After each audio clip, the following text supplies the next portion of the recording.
Hey, salut, tire-toi une bûche. Pardon? Bah oui, prends-toi une chaise, rejoins-nous. On a des choses à te raconter. Saison 3, épisode 6. Hey, t'as-tu visité la ville de Québec? Un podcast de Destination Canada. Si vous pensez retrouver dans la ville de Québec la même atmosphère qu'à Montréal, pas du tout. 2 villes, 2 ambiances. Ici, on se laisse prendre au charme de la plus ancienne ville francophone et la seule ville fortifiée d'Amérique du Nord. La ville de Québec, dans la province du Québec, n'est qu'à 7h15 de vol direct depuis Paris. La capitale de la province du Québec a su allier le charme européen et le dynamisme nord-américain en offrant une expérience authentiquement québécoise. Elle est petite mais animée et offre des panoramas naturels grandioses qui en font une formidable porte d'entrée vers les régions maritimes. Oui, et dans un rayon de moins d'1 heure autour de Québec, vous pouvez vous retrouver en pleine forêt ou observer les baleines dans le fleuve Saint-Laurent. Mon coup de cœur nature au nord de la ville, c'est le parc de la Jacques-Cartier pour profiter de la faune, pratiquer des activités en plein air pour tous les goûts et tous les niveaux, comme descendre des rapides en été et faire de la raquette en hiver. Dans cet épisode, on vous partage nos incontournables, les pépites secrètes et les temps forts de cette ville. On aura avec nous un des habitants, Arnaud, un chef cuisinier français installé à Québec depuis une dizaine d'années. On retrouve aussi notre ami Sébastien en fin d'épisode pour parler des liens entre la ville de Québec et les communautés autochtones. Comme d'habitude, vous trouvez tous les liens utiles dans la description du podcast.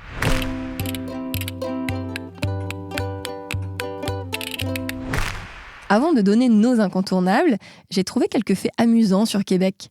À toi de répondre aux questions du quiz, Maryse. Un hôtel de glace est construit tous les ans depuis plus de 20 ans vers la ville de Québec. Vrai ou faux? Ça, c'est de la détermination, c'est vrai. C'est le seul en Amérique du Nord et on est obligé de le reconstruire vu qu'ils font tous les ans. Mais attention, le thème change aussi tous les ans, donc c'est jamais tout à fait le même décor que vous pouvez découvrir. On peut visiter son hall d'entrée, sa chapelle, boire un coup au bar de glace et même visiter les chambres joliment sculptées avant que les clients viennent faire leur check-in pour passer la nuit. Et à 15 minutes de la ville de Québec, on peut admirer une chute, la chute Montmorency, qui serait plus haute que les chutes du Niagara. Vrai ou faux? C'est vrai, elle fait 30 mètres de plus que celle du Niagara, puisque la chute Montmorency fait 83 mètres. Il y a un pont suspendu au-dessus pour la traverser en profitant d'une vue impressionnante sur la région et le fleuve Saint-Laurent. Puis en hiver, la chute Montmorency est un lieu de prédilection pour les amateurs d'escalade de glace. Ils viennent escalader le pain de sucre. C'est un cône de glace naturel formé par les éclaboussures gelées de la chute. Tu peux nous dire d'où vient le nom de la ville? Québec, ça veut dire là où le fleuve se rétrécit en langue autochtone. C'est un emplacement stratégique qui facilitait le commerce et la défense. Donc, l'explorateur Samuel de Champlain y a établi en 1608 un poste de traite de fourrure. C'est devenu la première colonie permanente en Nouvelle-France. Et puis, le vent tourne. En 1759, la ville est passée aux mains des Britanniques après la bataille des Plaines d'Abraham. C'était la fin de la Nouvelle-France. Alors pour terminer, la ville de Québec est considérée comme le berceau de l'Amérique française au Canada. Est-ce que c'est vrai ou c'est faux? Vrai, évidemment. Et c'est précisément l'île d'Orléans, à 20 minutes de Québec, qui est le point de départ de nos ancêtres. Les familles venues de France y arrivaient là avant de se disperser partout en Amérique. C'est aussi sur cette île qu'on trouve certains des plus beaux villages du Québec. La construction tardive du pont en 1935 a contribué à la conservation du patrimoine local.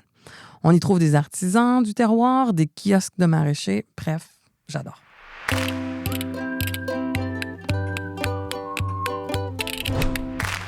Pour se rendre à la ville de Québec, les Français bénéficient d'un vol direct depuis Paris en saison estivale avec les compagnies aériennes Air France et Air Transat. Ces compagnies aériennes relient Charles de Gaulle à l'aéroport Jean-Lesage. Une fois sur place, c'est un excellent point de départ. Pour un séjour au Canada, vous pouvez évidemment louer une voiture ou utiliser un mode de transport plus doux comme le train. Le tronçon régional de Via Rail s'appelle le Corridor. Il est confortable, fonctionnel pour relier les grandes villes de l'Est canadien. Ça évite les longues distances en voiture ou un vol domestique. Il faut quand même avouer que contrairement à d'autres portions du train au Canada, cette partie-là n'est pas panoramique. Donc, il y a le Wi-Fi à bord. Le train peut être bien pratique l'hiver pour voyager entre les chutes du Niagara, Toronto, Ottawa, Gatineau et Montréal.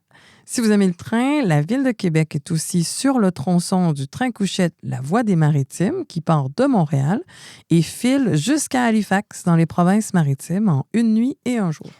Mais avant de quitter la ville de Québec, place aux incontournables.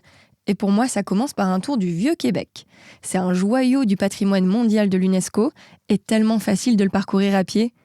Je vous conseille de déambuler dans ces rues pavées, de marcher le long de ces quasi 5 km de fortifications et de visiter les lieux historiques comme la place Royale, les plaines d'Abraham et l'hôtel du Parlement. Pour le meilleur point de vue, rendez-vous à la ville haute sur l'immense terrasse du Frein, à côté du château Frontenac qui trône au sommet du Cap Diamant. La terrasse offre un super panorama sur le rétrécissement du fleuve Saint-Laurent. Ma partie préférée du Vieux-Québec, c'est dans la ville basse, côté Saint-Laurent, au Petit Champlain. Il s'y passe toujours quelque chose dans les rues piétonnes. J'adore découvrir les artistes de rue, parcourir les boutiques d'artisanat, les galeries d'art. Et puis, c'est un endroit pittoresque pour prendre un verre ou dénicher un bon bistrot. Il y a aussi le quartier du Vieux-Port pour trouver des galeries d'art et des boutiques d'antiquités. Il y a des belles vues sur le fleuve et c'est là qu'on peut partir en excursion bateau sur le Saint-Laurent. Dans un autre genre, je vous conseille de sortir de la ville fortifiée. Ça permet de découvrir les quartiers créatifs de Saint-Jean-Baptiste et de Saint-Roch autour des rues Grande-Allée, Saint-Jean et Saint-Joseph-Est. Il y a plein de restaurants, des hôtels, des épiceries fines, des librairies, des designers. Et puis le soir, c'est l'endroit où sortir à Québec.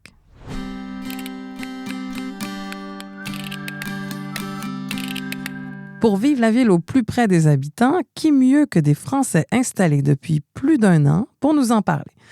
Dans cette 3e saison de Tire-toi une bûche, ils sont nos experts. Pour découvrir la ville de Québec, on a rencontré Arnaud Marchand. Il est chef cuisinier et installé à Québec depuis 14 ans. Bonjour Arnaud. Salut. Bonjour Cyrielle, bonjour Maryse. Dis-nous Arnaud, si on devait résumer la ville de Québec en 3 mots, tu choisirais lesquels? Alors la ville de Québec, chaleureuse, charmante, puis surprenante. Et si la ville avait un son, ce serait lequel? Le son du fleuve. Alors autant oui l'été, mais aussi l'hiver quand la glace elle craque sur le dessus du fleuve, c'est quand même assez impressionnant. Donc le son du fleuve, c'est quelque chose qu'il faut vivre. Pour toi, la ville a quelle odeur? L'odeur de la ville, c'est un mélange de, je m'imagine un petit peu l'automne, les feuilles mortes, qui est une odeur particulière à cette période-là, mélangée avec ce côté, le côté maritime, un petit peu cette particularité avec le fleuve, fait que c'est un mix de cette odeur-là. Qu'est-ce qui t'avait incité à t'installer à la ville de Québec? Ce qui m'a incité à la ville de Québec, c'est d'abord mon épouse, qui était originaire de Québec, et j'ai vraiment adoré cette ville. Pourquoi? Parce qu'elle est de taille humaine. C'est pas une grosse ville, puis la proximité de la montagne, de s'extérioriser à 15 minutes, à 20 minutes de la ville, ça, je trouve ça vraiment une qualité de vie extraordinaire. Quel aspect imprévisible t'as découvert dans cette ville-là? Alors, la ville de Québec, en fait, je trouve qu'elle est très méconnue. Moi, même après 13 ans ici, je découvre encore des coins vraiment inusités. Je me souviens encore de la visite d'un lieu qui est assez extraordinaire, d'une bibliothèque qui est cachée dans le Vieux-Québec et que, en fait, personne ne connaît. Et donc, c'est pour moi une bibliothèque digne d'Harry Potter, là. Donc, c'est à mélanger avec des prisons qui sont dans les sous-sols, donc au début de la ville, en fait, là, qui ont été construits dès le démarrage de la ville. Donc, il y a vraiment plein de lieux inusités. Puis, je ne vais pas dire le nom, je veux que les gens cherchent. Je veux que les gens aillent fouiller, qu'ils découvrent eux-mêmes leur propre ville parce qu'il y a vraiment plein de petits bijoux qui sont cachés à l'intérieur de cette ville. Quel est ton quartier favori et pourquoi? Quartier favori, c'est sûr que le Petit Champlain c'est quelque chose parce que pour moi, le Petit Champlain, c'est une des premières photos que j'ai vues de ma cousine qui avait fait un premier voyage au Canada. Et cette photo, je m'en souviens encore là. Comme je trouvais cette photo magnifique, et je dis un jour, j'irai là. Un jour, je veux vraiment y aller faire un petit tour au Canada. Puis la vie m'a amené ici pour y vivre. Puis le Petit Champlain, là, même si j'habite à 20 minutes de Québec, ça ne me dérange pas de me prendre une chambre avec les enfants à un moment donné, avec mon épouse, puis d'aller se promener là, dans le quartier du Vieux-Québec, Petit Champlain. Puis la ville est tout le temps belle à découvrir et à redécouvrir, été comme hiver. Hiver aussi, là, il y a quelque chose de magique qui se passe dans ces quartiers-là. Et celui pour te ressourcer? Alors, c'est sûr que moi, j'ai un petit coup de cœur pour le lac Beauport parce que j'y habite. Puis je rentre à la maison, puis je me ressource. Fait que ça, je suis très, très, très privilégié. Sinon, on est entouré de la région de Portneuf. Je trouve que la région de Portneuf, elle aussi est méconnue, puis regorge de beaucoup, beaucoup de surprises, que ce soit autant au niveau de gourmandise, et puis autant au niveau aussi de sa richesse, au niveau de tout ce qui... Une communauté très soudée. Puis cette région fait partie d'un des greniers du Québec, justement, là, avec beaucoup de producteurs. On connaît le maïs de Neuville, mais il y a beaucoup de choses à y découvrir. À quel festival ou événement tu nous conseilles d'assister à la Ville de Québec? Les événements, on est chanceux. Le festival d'été est quand même quelque chose d'assez particulier et riche. Tout le temps un festival où il y a beaucoup d'énergie qui est mise, puis on le voit par la qualité des artistes qui viennent présenter, puis vivre des moments assez spéciaux, je pense, comme l'année dernière avec les Cowboys fringants, je pense que ça va rester gravé. Sinon, je pense que beaucoup de festivals aussi autour de l'humour, le Comédia qui prend place aussi. Donc, il y a beaucoup de mouvements. Donc, ça va dépendre vraiment des saisons. On ne peut pas passer non plus à côté du Carnaval de Québec. Puis, j'aime cette dynamique-là et cette capacité de s'adapter en fonction des saisons. Puis que l'hiver aussi, on peut vivre et puis profiter de cette belle ville. Qu'est-ce que tu nous conseilles de ramener comme souvenir de la Ville de Québec? Même si c'est un peu stéréotypé, mais le sirop d'érable, quand on goûte à du bon sirop d'érable, toute la qualité qui est faite par les travailleurs, par les producteurs ici à Séricole, puis toute la différence entre les différentes couleurs du sirop d'érable, en apprendre plus sur ce produit qui est vraiment magnifique, et puis ensuite, de ramener... Pour moi qui suis cuisinier, ramener une saveur. Je trouve que quand on est capable de goûter quelque chose et que ça nous rappelle un voyage, ça, c'est puissant, là. Puis je trouve que c'est ce qui est beau dans la cuisine. On se rappelle d'une pizza qu'on a mangée en Italie, on se rappelle d'un couscous avec le ras el hanout au Maroc, puis là, on se dit, c'est le sirop d'érable, là. Au Québec, j'ai mangé quelque chose qui était assez unique, que ce soit dans les desserts, parfois dans les salés, quand c'est bien équilibré. Et puis, donc ça fait partie un petit peu des incontournables. Merci Arnaud, on était ravis de t'avoir avec nous aujourd'hui.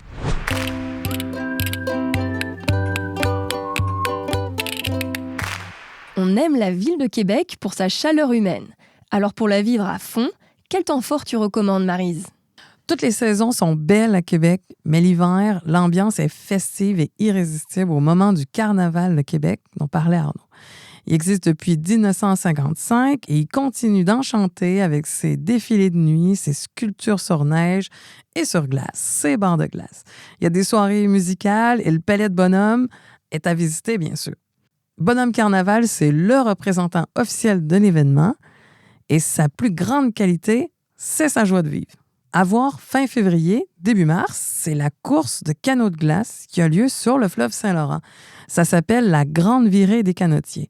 C'est hyper compétitif et impressionnant à regarder. Les équipes poussent leurs canots sur les immenses plaques de glace en mouvement, puis sautent dans l'embarcation pour ramer en rythme pour avancer rapidement sur les eaux libres. S'ils sont bloqués à nouveau par la glace, ils sautent sur la glace et repoussent. Il faut être en super bonne condition physique. Et le temps des fêtes de fin d'année à Québec, t'en penses quoi? Ça a l'air magique.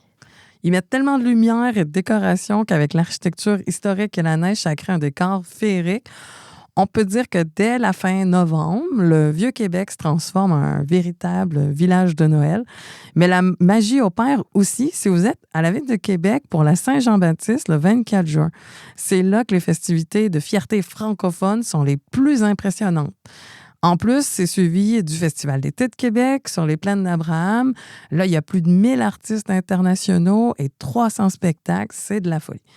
Mais si on reste dans le côté folklorique, début août, il faut assister aux Fêtes de Nouvelle-France. C'est un événement historique et gastronomique qui fait revivre les origines françaises de Québec et vous transporte au 17-18e siècle en costume d'époque. Et côté sport, qu'est-ce qu'on peut voir à la Ville de Québec?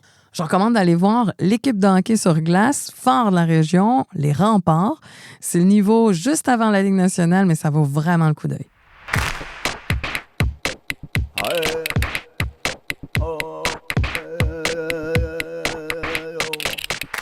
Pour clore cet épisode, quels sont les liens entre la Ville de Québec et les communautés autochtones du Canada?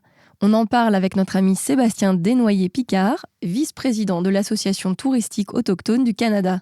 Salut Seb! Salut! Oui, Maryse et Cyrielle, comment allez-vous aujourd'hui? Salut! Bien!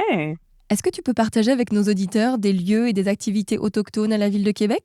On est vraiment choyés d'avoir la Ville de Québec, un lieu patrimonial incroyable, mais on est encore plus choyés d'avoir une petite communauté comme Wendake à 15 minutes du centre-ville de Québec et d'avoir un hôtel fantastique, l'hôtel Musée des Premières Nations, d'avoir un musée incroyable qui est abrité à l'intérieur, évidemment, de l'hôtel. On a un site traditionnel qui est de toute beauté aussi, qui est en opération depuis plus de 30 ans.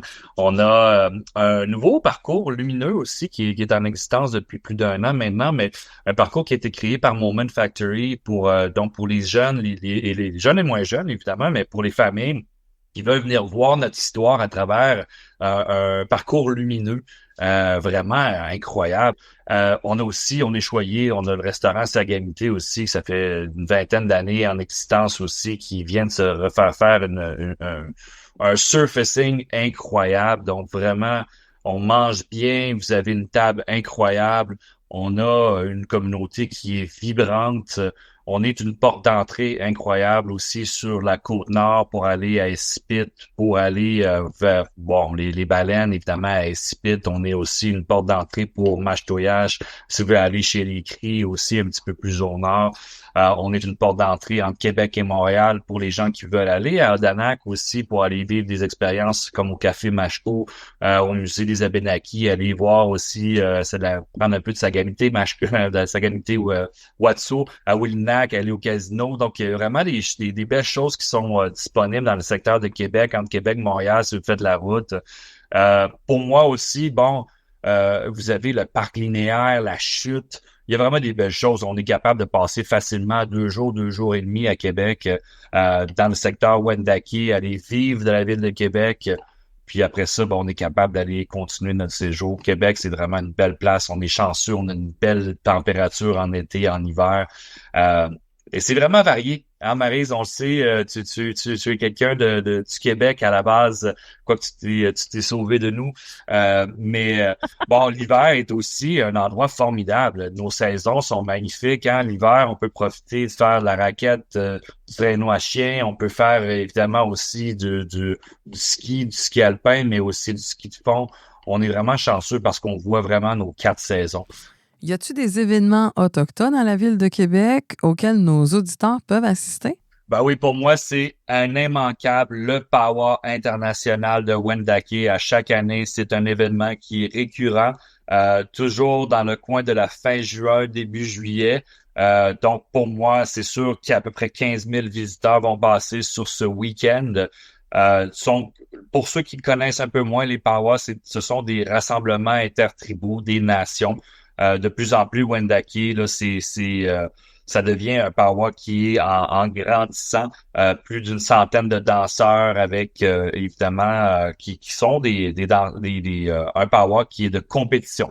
Donc il y a aussi des groupes de drummers qui sont là, qui vont jouer du tambour. Vous avez aussi des maîtres de cérémonie, vous avez des artistes, des artisans sur place, on peut acheter de l'artisanat. Il y a un volet aussi culinaire, on peut venir goûter certains mets.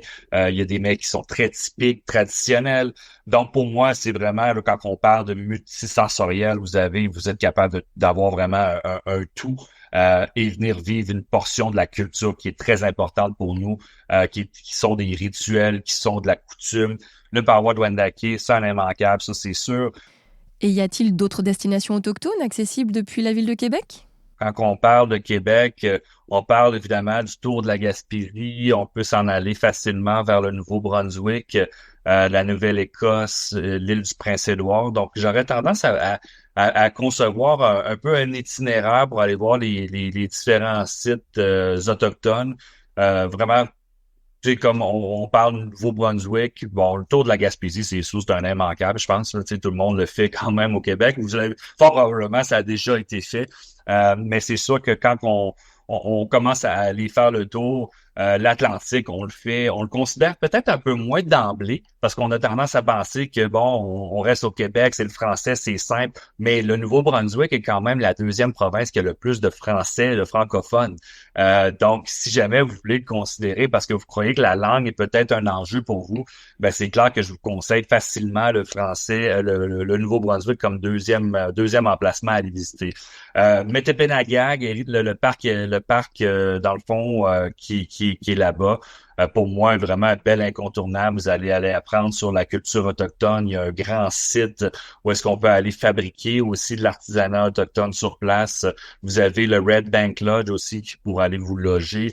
On peut aller avec First Nation Storyteller aussi qui vont vous amener sur la rivière. On va aller faire un peu de pêche.